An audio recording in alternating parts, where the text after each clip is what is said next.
वसीयतों में आप सबकी सलामती हो। उम्मीद करती हूँ आप सब खैरियत से होंगे। मैं रुखसार डैनियल अपने यूट्यूब चैनल पर आपको वेलकम कहती हूँ। अगर आप मेरे चैनल पर नहीं है तो चैनल को सब्सक्राइब कर दे ताकि हर आने वाली वीडियो की नोटिफिकेशन आपको मिल जाए।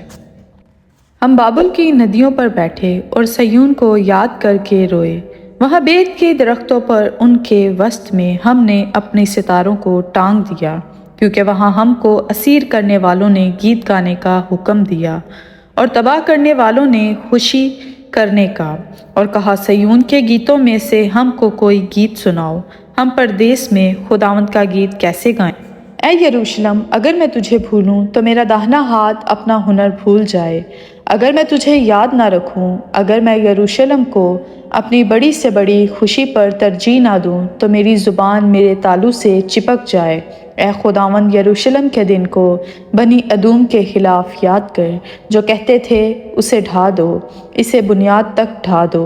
ऐ बाबुल की बेटी जो हलाक होने वाली है, वो मुबारक होगा जो तुझे उस सलूक का जो तूने हमसे किया बदला दे। वो मुबारक होगा जो तेरे बच्चों को लेकर चट्टान पर पटक देगा। आमीन। अगर आपको इस वीडियो से बरकत मिली हो तो वीडियो को लाइक करें, शेयर करें, चैनल को सब्सक्राइब करें। God bless you all. की खुदावंद आप सबको बहुत बरकत दे। आमीन।